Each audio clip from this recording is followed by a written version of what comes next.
Okay, hey everyone. This is the guided close reading of the first article.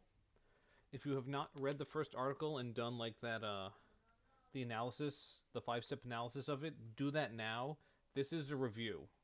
This is me going over, and if you feel like you need to adjust anything in your own analysis, adjust it.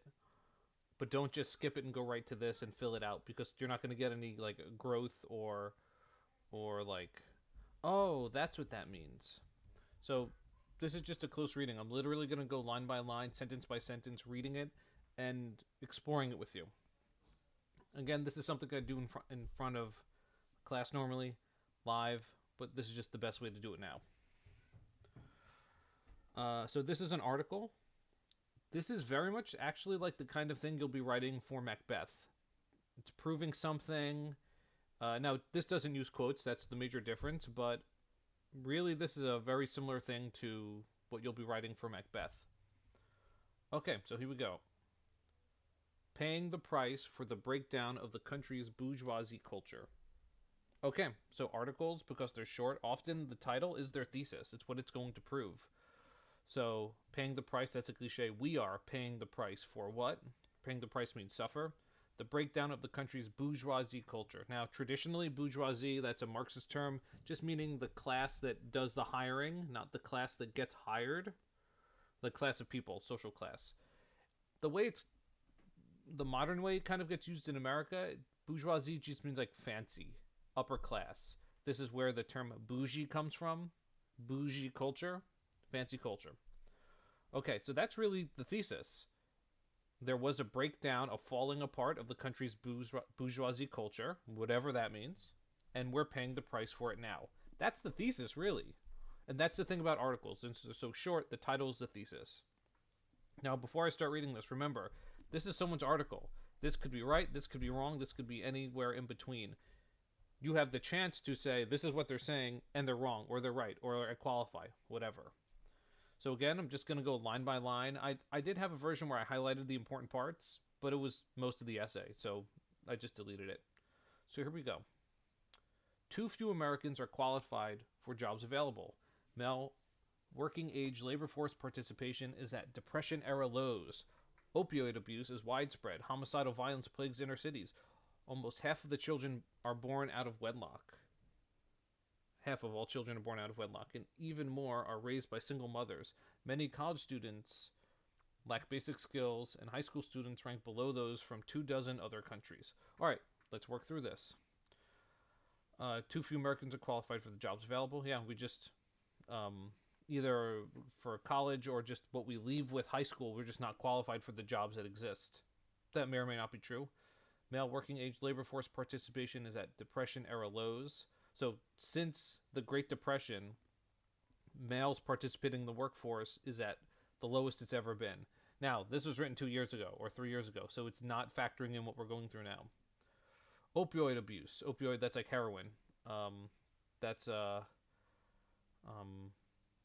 yeah, like heroin and yeah. Homicidal violence, homicide, that's murder, plagues inner cities. There's a lot of murdering in inner cities. Almost half the children are born out of wedlock. I mean, wedlock is marriage. Almost half children aren't even born to married parents, and even more than those half are raised by single mothers, divorce and whatever reasons. Many college students aren't even qualified. So actually what I'm going to do is every sentence I'm just going to stop and add something if it needs to be added, instead of reading a paragraph and going back, because then I'm just double reading everything. The cause of these phenomena are multiple and complex, but implicated in these and other maladies is the breakdown of the country's bourgeoisie culture. So a malady is like a negative like symptom or outcome. So yeah, the reason for these are multiple and complex. There's a lot of reasons, but one of the major reasons is the breakdown of the bourgeoisie culture. That culture laid out the script we were all supposed to follow. So here's really just a checklist definition of what's in bourgeoisie culture. Get married before you have children and strive to stay married for their sake. Get the education you need for gainful employment. That's employment that will help you in life, not just employment that's like keeping you busy. Work hard and avoid idleness. Idleness is sitting and doing nothing, being idle when a car is idling.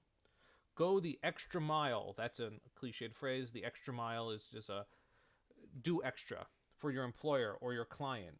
So the person hiring you or the person who's paying for your services. Be a patriot, ready to serve the country. Be neighborly, civic-minded, and charitable. Civic-minded, think about your society when you do things. Be charitable, like, do things just for the sake of doing them, for the good reasons the good things that'll come of them, not because you're going to gain. Avoid coarse language in public. Don't curse. Be respectful of authority.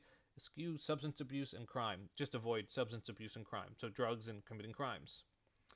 These basic cultural precepts reigned from the late 1940s to the mid-1960s. They could be followed by people of all backgrounds and abilities, especially when backed up by almost universal endorsement.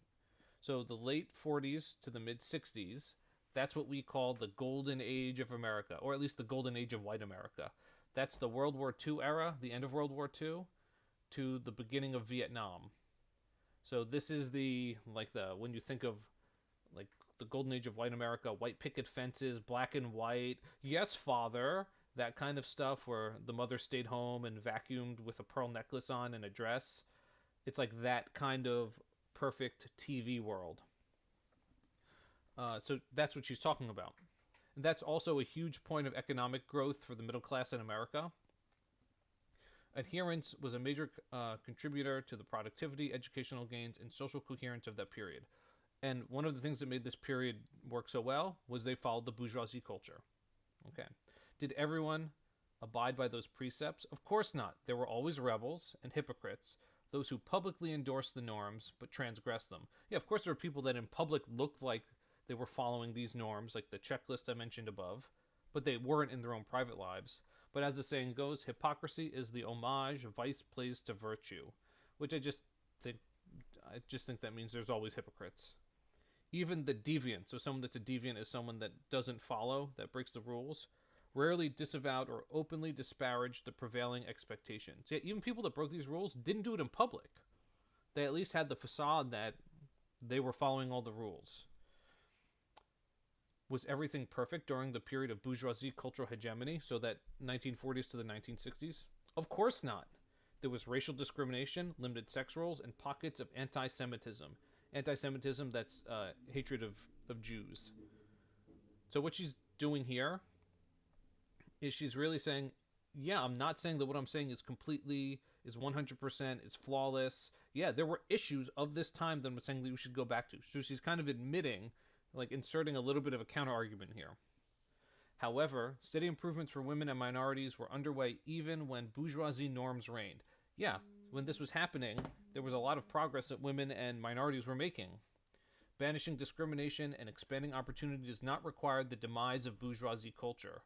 Quite the opposite. The loss of bourgeoisie habits seriously impeded the progress of disadvantaged groups. So actually, getting rid of these, what you're supposed to do, is hurting disadvantaged groups. I'm assuming she means women and minorities. That trend also accelerated the destructive consequences of the growing welfare state. Now, the growing welfare state, that's one of those words where if you're a conservative, you say it one way, and if you're a liberal, you say it the other way, like undocumented immigrant versus illegal alien. By saying it one way and not the other, you're actually saying which political side you're on. When she says the welfare state, that's something a conservative says. The welfare state is the government essentially paying people money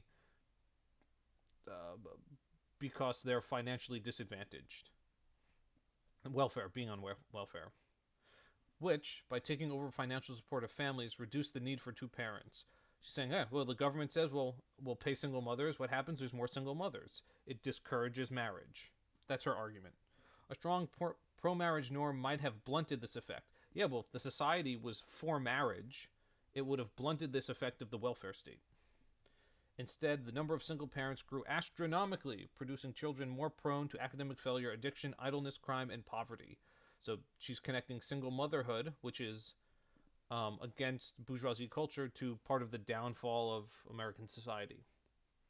Again, you don't have to agree. You don't have to disagree. You get that chance later. This is just her viewpoint to contest with.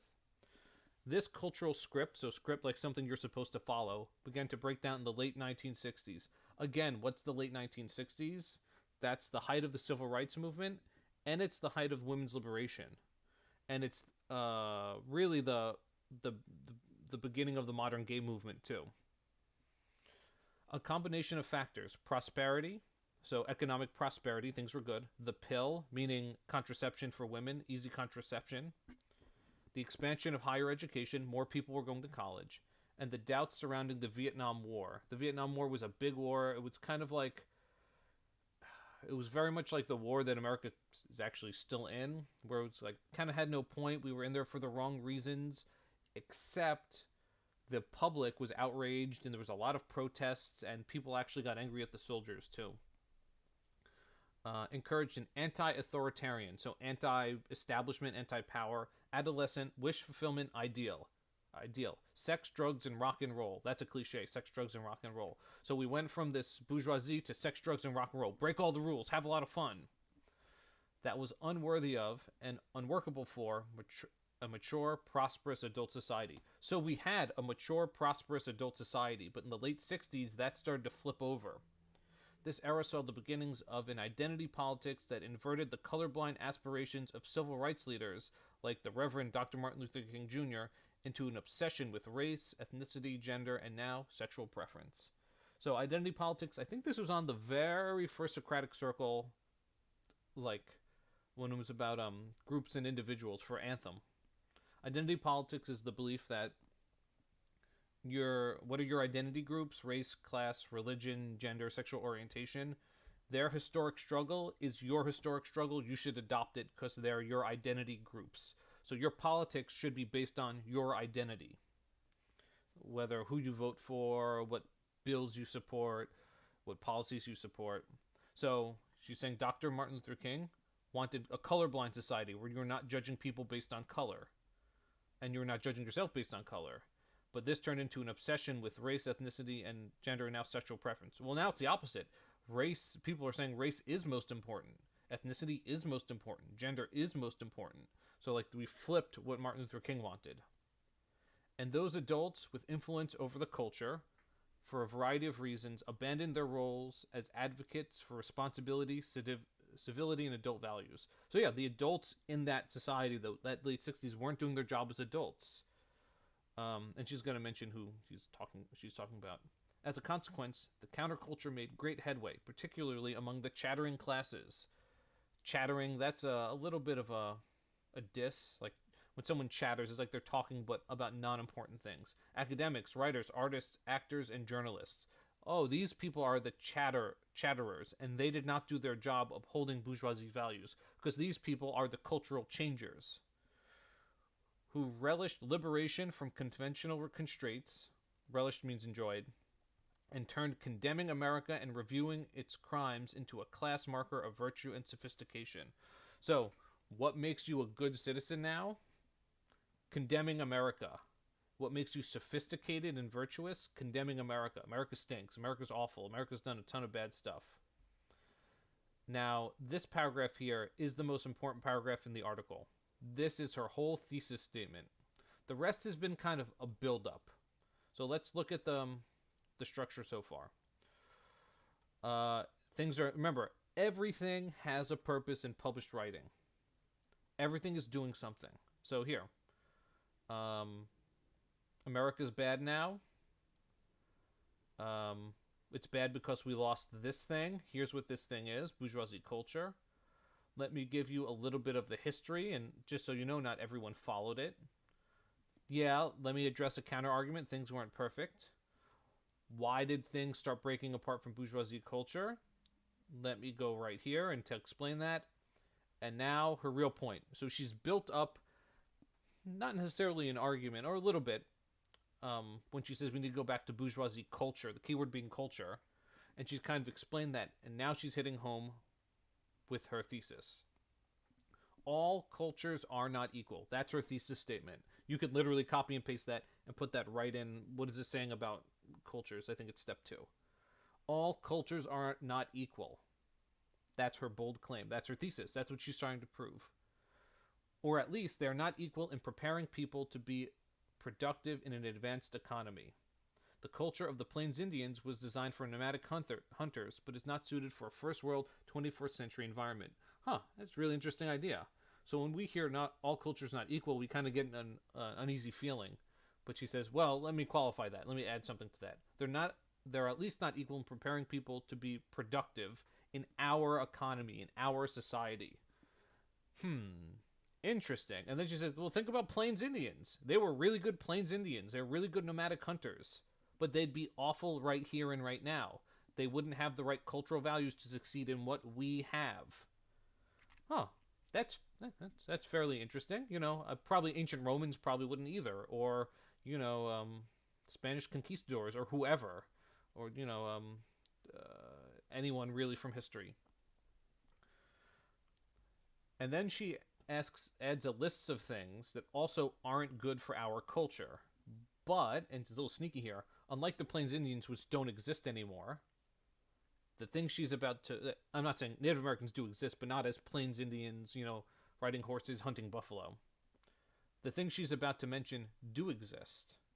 Nor are the single-parent antisocial habits prevalent among some working-class whites, the anti-acting white culture of inner-city blacks, the anti-assimilation ideas gaining ground among some Hispanic immigrants. Oh no, there was no end there. The anti-assimilation ideas gaining ground among some Hispanic immigrants. So these things, these groups of people don't follow bourgeoisie culture. Working class, which often means poor. The anti-acting white rap culture of inner-city blacks. So I think we've probably talked about this in class. A lot of times people get called, you're acting too white or you're not acting insert racial group enough.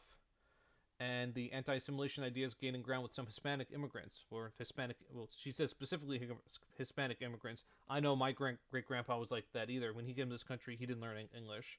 But anti-assimilation means I'm not going to assimilate to American culture. I'm not going to learn their language. I'm not going to learn their values. I'm not going to abide by their values. These cultural orientations are not only incompatible with what an advanced free market economy and viable democracy require. That's what we have now. They are also destructive of a sense of solidarity and reciprocity among Americans. They're destructive. These are terrible things to have in a culture. If the bourgeoisie cultural script, which the upper middle class still largely observes but now hesitates to preach, cannot be widely reinstated, things are likely to get worse for all. Now there's a warning. If we don't follow this, things will get worse for everyone. Would the re-embrace of bourgeoisie norms by the ordinary Americans who have abandoned them significantly reduce society's pathologies? So the pathology is like a sickness or a disease. There is every reason to believe so. Yeah, things will get better if people renew this culture. Among those who currently follow the old precepts, regardless of their level of education or affluence is fanciness, like money, the homicide rate... So among people that follow these bourgeoisie precepts, so high level of education people and affluent people with money, the homicide rate is tiny. Opioid addiction is rare. That's probably not true. And poverty rates are low. Well, if you have affluence, you don't have poverty. So that's actually not very good reasoning. Those who live by the simple rules that most people used to accept may not end up rich or hold elite jobs, but their lives will go far better than they are now. Yeah, you know what? If you adopt bourgeoisie values, you're not going to get instantly rich, but your life will be better. All schools and neighborhoods would be much safer and more pleasant. More students from all walks of life, that means from every kind of aspect of American life, would be educated for constructive employment and democratic participation. Yeah, you'd be educated to actually be a member of society. By restoring the hegemony, that means the rulingness of the bourgeoisie culture will require the arbiters of culture. An arbiter is someone that oversees the academics, media, Hollywood. So these are the arbiters of culture, the people that oversee culture, to relinquish multicultural grievance polemics. Multicultural. So multicultural is a little bit what we're talking about. It has actually a lot of different meanings, but I think in this sense it means multicultural as in accept all cultures as equally valid and useful. And grievance polemics, the study of grievances, normally against America or American culture or white people in America, the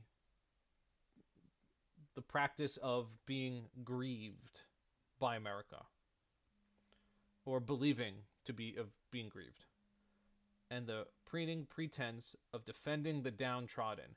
So she's saying a lot of people like to hate America to pretend to defend the downtrodden, the poor, the oppressed, and instead of actually defending them, they just hate on America instead, which is like a pretend way to do that. Instead of bashing bourgeoisie culture, they should return to the 1950s posture of celebrating it. And those are the ending lines in her essay. Okay, again, you don't need to agree. You don't need to disagree. This is the next article is actually a little bit of a counter to this. Now, if you look here, this was published. What the heck? This is published Philly.com, Philadelphia. So this is just like I think this was the online version of a newspaper. So this is something that just went out to the masses. Okay, that's my close reading of this. Let me know if you have any questions.